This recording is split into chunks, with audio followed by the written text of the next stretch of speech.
Bonjour à tous. Aujourd'hui, Aurélie et moi allons vous parler de l'homothétie. Nous vous présenterons également 3 types d'activités que nous jugeons pertinentes à proposer aux élèves au secondaire. Pour commencer, prenons un moment pour expliquer ce qu'est l'homothétie.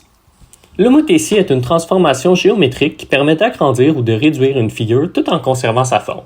Elle se caractérise par un centre d'homothétie, un point fixe, et un rapport d'homothétie qui indique la proportion du changement de taille. Par exemple, si le rapport est 2, la figure est agrandie au double de sa taille, alors que si le rapport est 0,5, elle est réduite de moitié. L'homothétie est très importante dans la vie quotidienne. En effet, on la retrouve dans plusieurs domaines, par exemple l'architecture et le design, pour agrandir ou réduire des plans tout en maintenant les proportions. Elle est aussi utilisée en cartographie. En effet, pour représenter un territoire entier sur une carte, on réduit les dimensions grâce à un rapport d'échelle. En photographie, elle intervient lorsqu'on redimensionne une image sans la déformer. Pour finir, en sciences, les modèles réduits d'avions ou de bâtiments utilisent l'homothétie pour tester des idées avant de passer à une construction grandeur nature. C'est un concept clé dans la vie de tous les jours et donc c'est important de le montrer aux élèves au secondaire.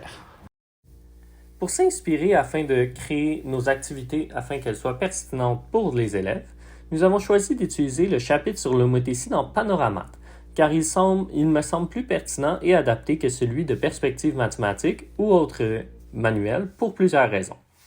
Tout d'abord, le chapitre de Panoramat offre des explications claires et bien structurées, avec des définitions simples et des exemples progressifs.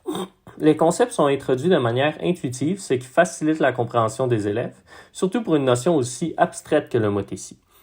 En somme, la clarté des explications est bien faite dans Panoramat selon moi.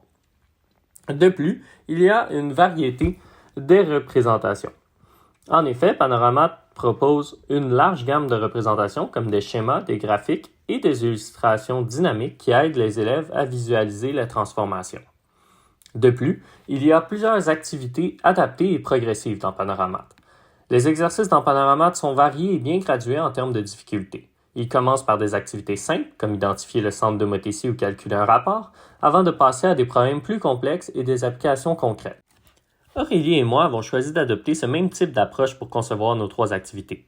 Notre objectif est de proposer un apprentissage progressif. Cette progression permettra de faciliter leur compréhension du concept d'homothétie tout en rendant l'apprentissage engageant et adapté à leur niveau. Pour finir, le manuel propose des activités de la vie réelle, ce qui est pertinent selon moi. Perspective mathématique, en revanche, reste plus abstrait dans ces exemples, ce qui peut limiter l'engagement des élèves. Pour toutes ces raisons, nous avons choisi Panoramat afin de s'inspirer de leurs activités. Pour nos 3 activités, les élèves n'auront besoin que du papier fourni, qui comprend les activités 1 et 2, crayons, effaces et règles, afin de compléter les activités. Pour l'activité 3, on va donner une fiche aux élèves qui comprend les figures afin qu'ils puissent la faire. Nous avons choisi l'homothétie pour plusieurs raisons. Tout d'abord, ce concept occupe une place importante dans le programme de mathématiques au secondaire. En effet, il constitue une base essentielle pour aborder d'autres transformations géométriques, par exemple les rotations, les translations et les réflexions, et ouvre la voie à des notions plus avancées, par exemple la trigonométrie et les vecteurs. De plus, l'homothétie représente souvent un défi pour les élèves, notamment en raison des difficultés liées à la visualisation et à la compréhension des transformations géométriques. Comprendre le rapport d'homothétie et la conservation des proportions peut s'avérer complexe pour les élèves, et donc Aurélie et moi étaient intéressés à trouver des moyens afin de pouvoir les aider à surmonter ces défis. Enfin, comme mentionné précédemment, l'homothétie est un concept pertinent dans la vie quotidienne. Ces nombreuses applications concrètes peuvent susciter l'intérêt des élèves et les motiver, même si le sujet peut être difficile. Ces raisons sont pour lesquelles nous avons choisi l'homothétie. Lors des 2 derniers cours, nous avons appris à déterminer le rapport d'homothétie et son centre, ainsi qu'à tracer les figures obtenues par une homothétie. Nous avons également expliqué ce qu'est une homothétie et comment la reconnaître. Avant d'introduire les homothéties avec un rapport inférieur à 0, nous souhaitions consolider les apprentissages liés au rapport positif, donc plus grand que 0. Ces 3 activités ont donc été conçues pour être réalisées en une seule période, dans le but de renforcer la compréhension de la matière et d'assurer que les notions abordées précédemment soient bien maîtrisées et comprises.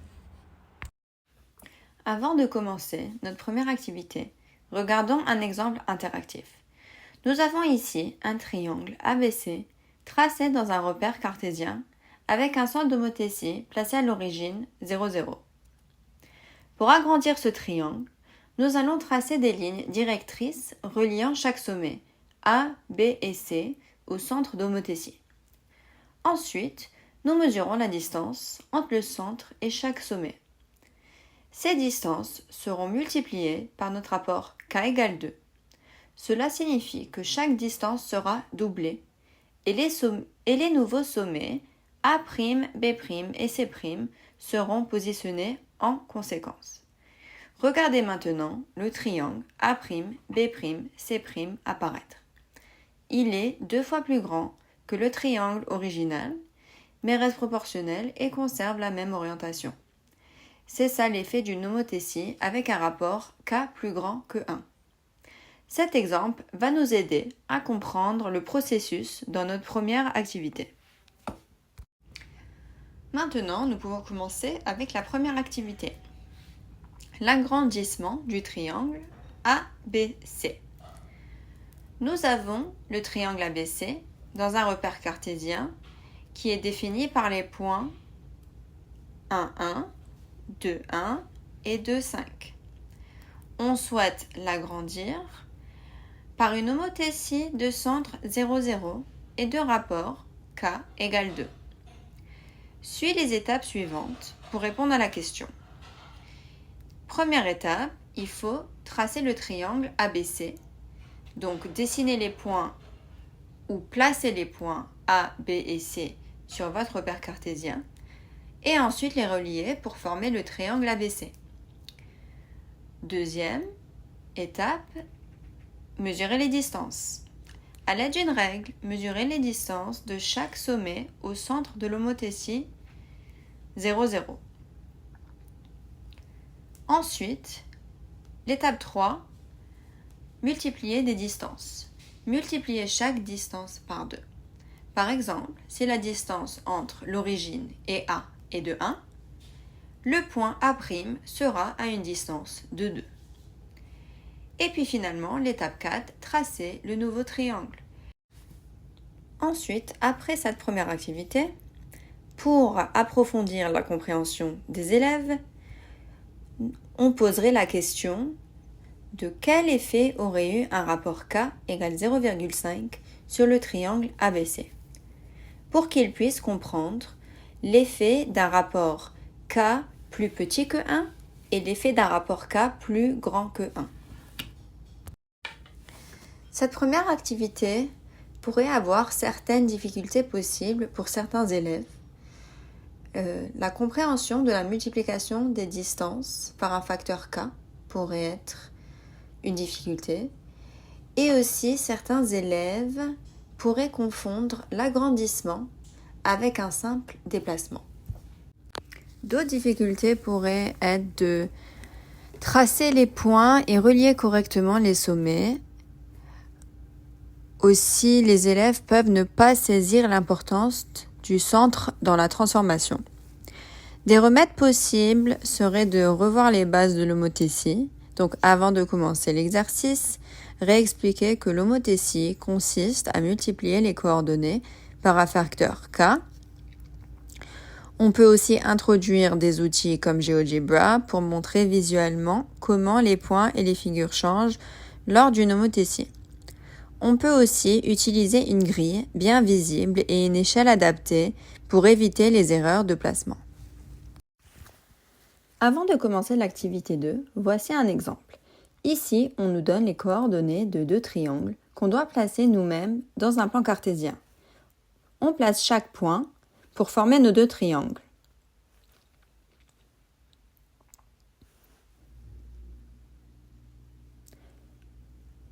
Ensuite, on compare les distances du centre d'homothétie à chaque sommet de nos 2 triangles.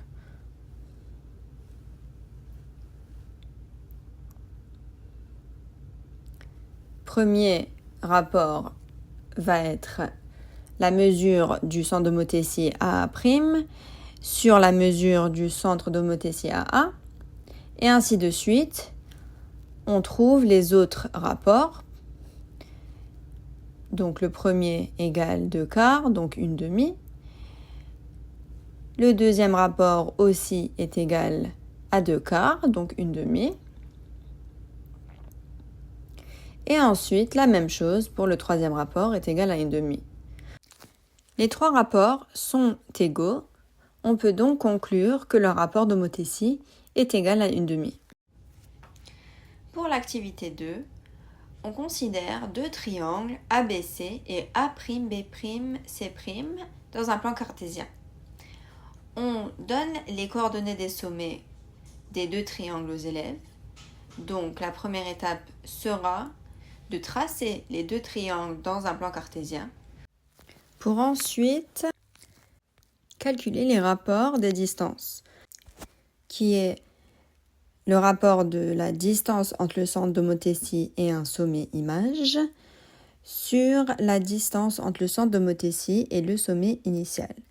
Donc le premier à calculer serait OA' sur OA, et ensuite OB' sur OB, et ensuite OC' sur OC, pour ensuite confirmer que chaque rapport est le même, ce qui garantit que l'homothétie est correcte.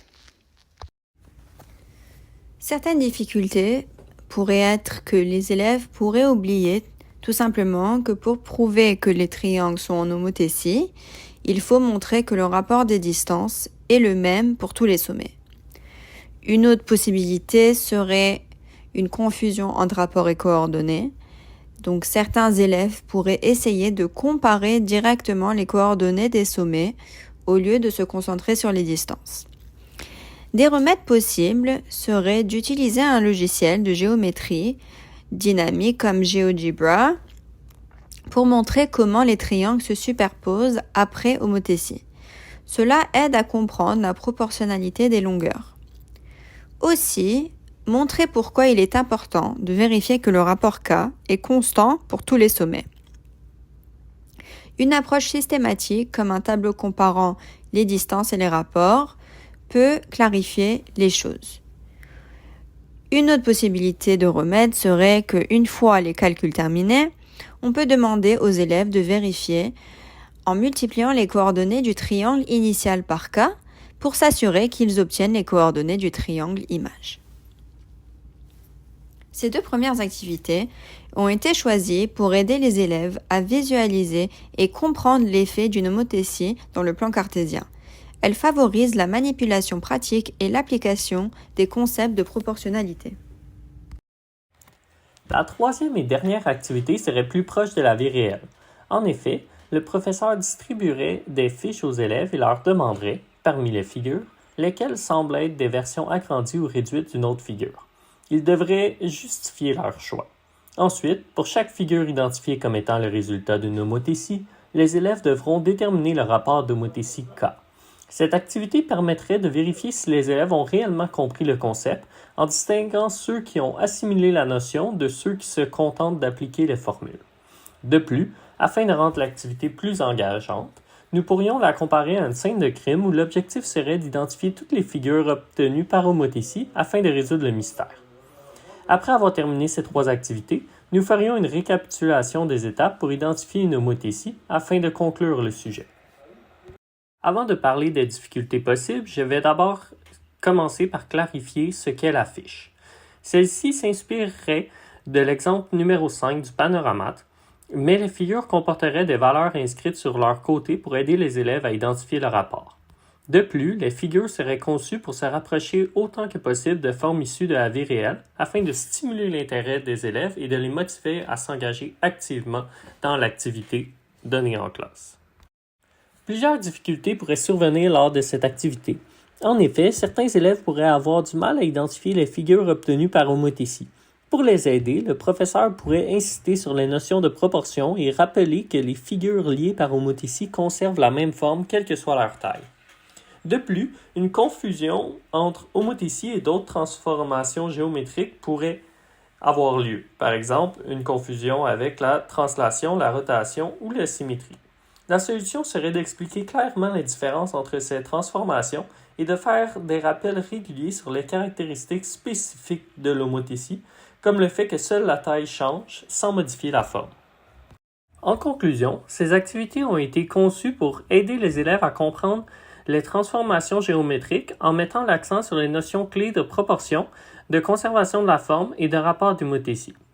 Nous avons également anticipé les difficultés potentielles que les élèves pourraient rencontrer, telles que l'identification des figures issues d'une homothétie ou la confusion avec d'autres transformations géométriques, et nous avons également proposé des stratégies afin de surmonter ces défis. En somme, ce travail propose non seulement un cadre pour enseigner l'homothétie, mais aussi une méthode qui favorise la compréhension et le plaisir d'apprendre.